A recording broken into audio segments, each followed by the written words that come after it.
we didn't know what was failing, except many of the homes, well, 50% of the homes in most of the areas, it goes from 35 to 50%, from low level, mid level to high level in the Riviera. We've gone from 0 to 20 feet elevation, 20 to 50, 50 to 170 feet. And we've categorized those areas to show the differences between the performance of the septic systems. And basically, there's not any difference.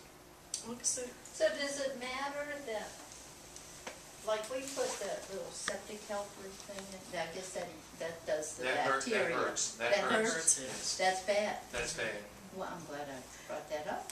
So you're saying we shouldn't do that, and we get it pumped out like every year. Pumping it out helps because it cuts down on the solids, and then the solids clog up the drain fields. But they never get, the solids never get to the top. Should you put that drain, that eating things, it makes the solids particles smaller, and then But they it's can always flow. on the bottom.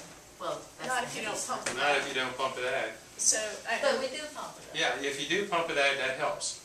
Okay. That But does help. that's still, does that mean we could be contributing to this problem? Still? It makes no difference about pumping it out. You still have the bacteria that goes right through the septic tank into the drain fields, and then from the drain fields into the groundwater, and the groundwater into the streams. Now, what we did on this Riviera study, we had the helicopters, National Park Service helicopter, fly over in cold weather, and they found where the groundwater was discharging into the river.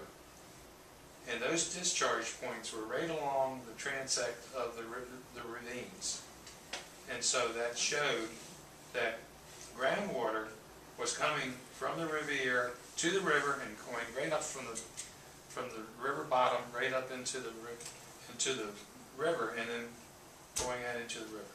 Dave, you're saying that the 1,200 homes in the watershed, in some way or fashion, all of them contribute to the pollution of the river. Yes. But the 150 in the Riviera are disproportionate.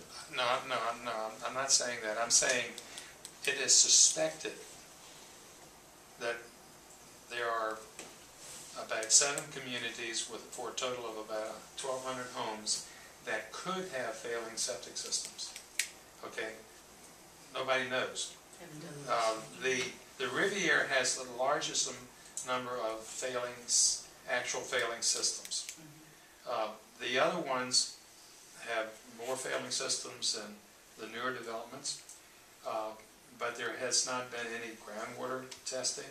There has not been any really bacteria testing, except one of the developments up there, the Warlinda Village development. That probably has the highest level of bacteria of any development in the watershed. However, that is not on the river, and the river water. The river water gives basically a false reading to the bacteria that comes into the river, because river water tends to degrade the bacteria, and not the nitrogen, but the bacteria. But there's still, dilution is not the solution of pollution. Okay, there's still stuff in that water. So we don't know if the other 1,100 and whatever it is homes in the watershed is contributing, except for that one that we test all the time. But we didn't do any groundwater testing.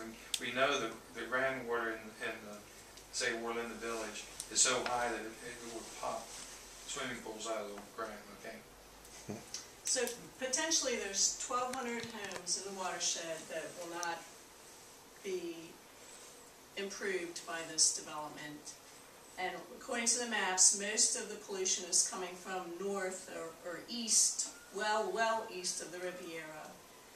How much are the Riviera